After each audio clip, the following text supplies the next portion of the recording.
अस्सलाम वालेकुम। Welcome to literature lover. आज का हमारा टॉपिक है बायोग्राफी ऑफ जॉन मिल्टन। जो जॉन मिल्टन है, ये एक फेमस पोइट हैं 17th सेंचुरी के आफ्टर विलियम शेक्सपियर। ये जो है, ये मोनार्क सिस्टम जो था उसके अगेंस्ट थे और जो प्यूरिटन ग्रुप है उससे बिलोंग करते थे। यानी जो मोनार्क सिस्टम है जिसमें जो किंग वन है, उसके बाद जो उसका चाइल्ड होगा उसको किंग बनाया जाएगा या उसका जो रिलेटिव होगा उसको किंग बनाया जाएगा, ये उस सिस्टम के ख़िलाफ़ थे।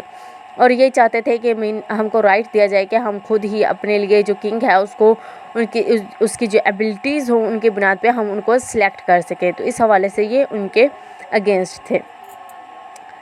He was born in 9 December 1608 in Bread Street. जो ब्रैड स्ट्रीट है ये लोकल एरिया है चिप साइड सिटी का। जो चिप साइड सिटी है वो कहाँ वाक़ है? वो लंदन इंग्लैंड में वाक़ है। His father was John Milton senior. जो उनके फादर थे उनका नेम था जॉन मिल्टन सीनियर। चूँकि जो यूके था वहाँ का सिस्टम था कि जो लोग हैं वो अपने जो फादर होते थे उन्हीं के नेम पे ही चाइल्ड का नेम रख देते थे, लेकिन जो फादर है उसके नेम के साथ फिर सीनियर लग जाता था या जो चाइल्ड है उसके नाम के साथ जूनियर लग जाता था। इसके अलावा जो इनके फादर हैं वो बहुत ही ज़्यादा रुझान था उनका म्यूज़िक की तरफ। ये म्यूज़िक को बहुत ही ज़्यादा पसंद करते थे और म्यूज़िक कंपोज भी करते थे।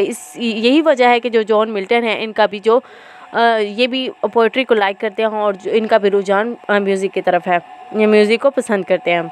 इनकी जो मदर है she was Sarah Jeffrey and she was the daughter of a wealthy merchant who was Paul Jeffrey. इससे ज़ाहिर होता है कि जो जॉन मिल्टन थे वो एक अच्छे घराने से ताल्लुक़ रखते थे, मतलब उनका स्टेटस जो है वो अच्छा था। Milton was a good student और वो जो है वो स्टार्टिंग से ही अपने जो यंगर एज थी वहाँ से ही पोइट्री को लाइक करते थे।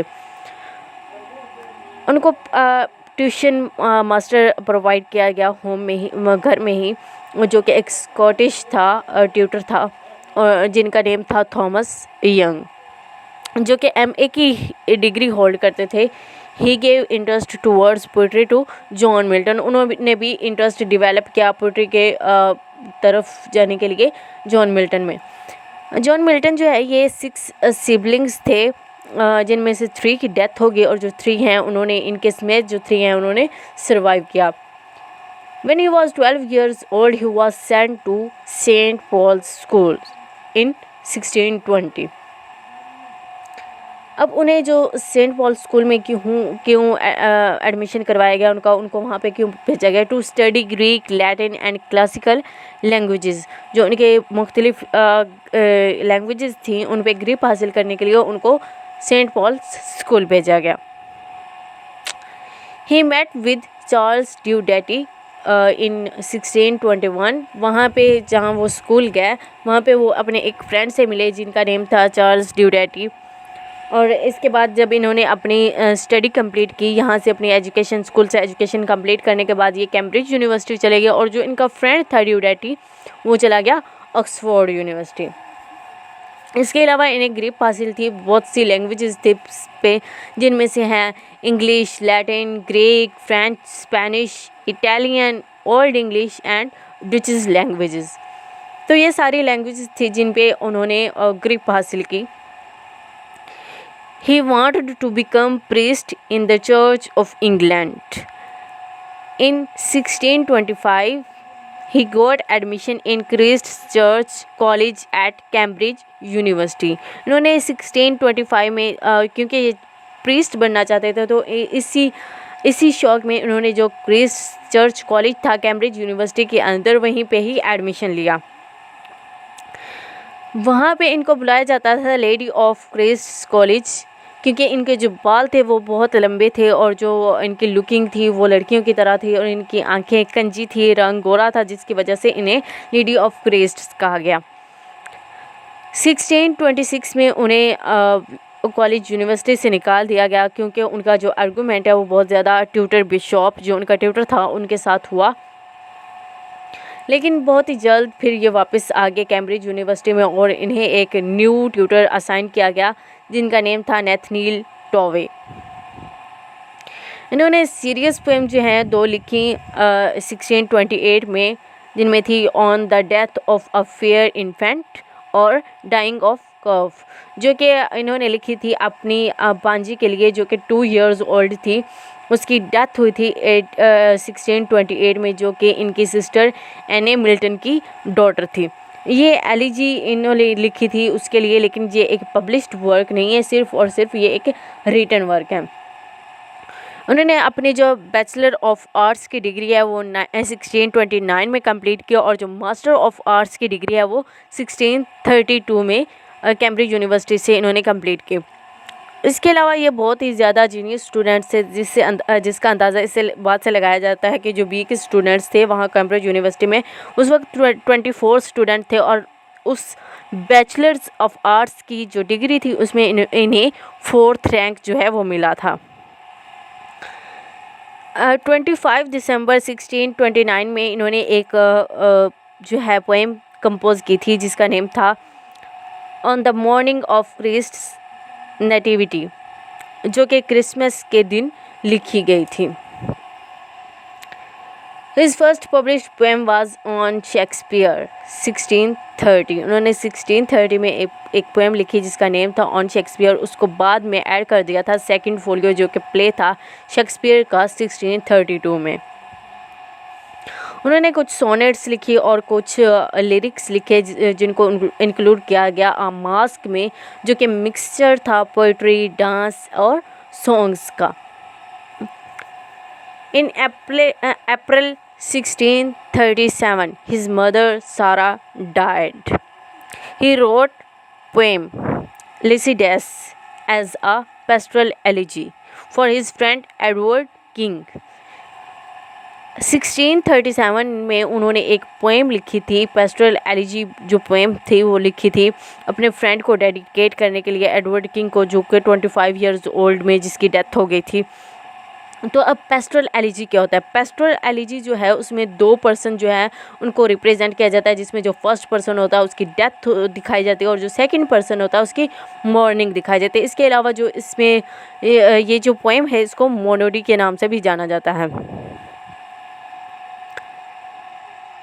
जुलाई 1639 he wrote an elegy in Latin, Epitaphium Dominos, for his childhood friend Charles Diodati। जो उनका फ्रेंड था जिसकी डेथ हुई थी, उनके लिए उसने अपने एक पोएम जो लैटिन पोएम है उसको लिखा। जब 1638 में उसकी डेथ हुई थी इनके फ्रेंड की, तो ये एक यूरोप के ट्रिप पे थे। जो मिल्टन है इन्होंने तीन दफ़ा शादी की अपनी लाइफ में, जिनमें से एक बार जो है इन्होंने अपनी जो अंधा होने, जो ब्लाइंडनेस से पहले की, उसके बाद जो इन्होंने 2 शादियाँ की वो जब ब्लाइंड हो चुके थे उसके बाद की थी। जो इनकी फ़र्स्ट मैरिज थी वो बहुत ही ज़्यादा सूट नहीं करती थी, मैच नहीं करती थी, लेकिन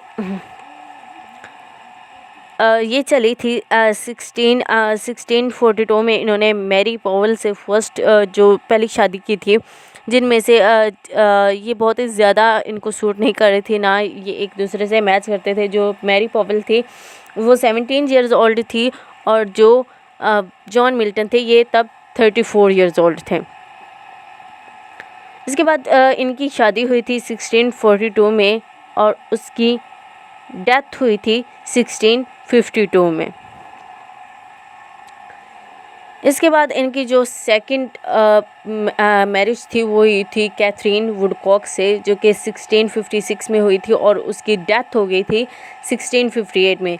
ये जो इनकी सेकंड मैरिज है ये सिर्फ चली थी 1 साल और 4 माह, लेकिन ये बहुत अच्छी जो इनकी वाइफ थी वो इनके साथ बहुत ज़्यादा लॉयल थी और इनके साथ बहुत ही ज़्यादा प्यार करने वाली थी। इसके बाद इनके जो लास्ट पे इनकी जो मैरिज हुई थी एलिज़ाबेथ से, एलिज़ाबेथ जो है ये इनसे बहुत ज़्यादा छोटी थी।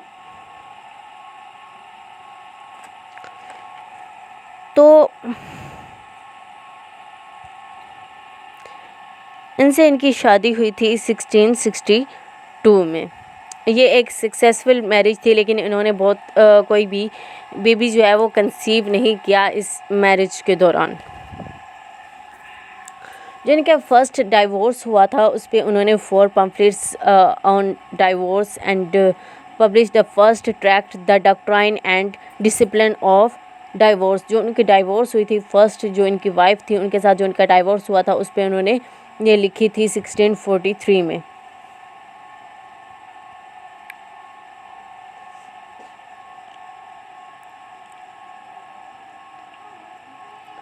जो सेकंड उनकी वाइफ थी, जब उसकी डेथ हुई थी तो उन्होंने उसके लिए एक सोनेट लिखे थे जिसका नेम था ऑन हिज डिसीज्ड वाइफ। ये उन्होंने एक लिखी थी अपने जो वाइफ है उसके लिए। उसके बाद उन्होंने 1658 में वर्क शुरू कर दिया था पैराडाइज लॉस्ट में, जब वो कम्प्लीटली ब्लाइंड हो चुके थे, और उनकी जो डॉटर है जो कि उनकी फर्स्ट वाइफ में से थी, उसने उनकी मदद की ये कंपोज करने में, लिखने में। जो इनकी लास्ट मैरिज के बारे में ये है कि ये जो है 54 ईयर्स ओल्ड थे जब इनकी शादी हुई।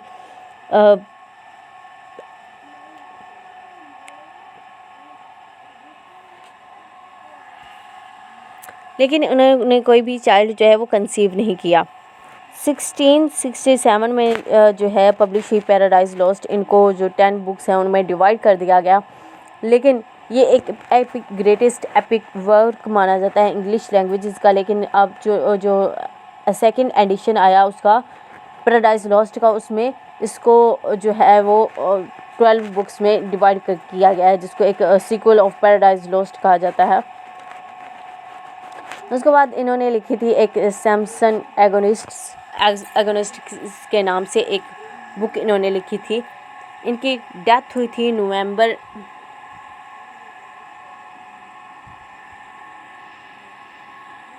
जॉन मिल्टन जो हैं इनकी डेथ हुई थी 8 नवंबर 1647 में।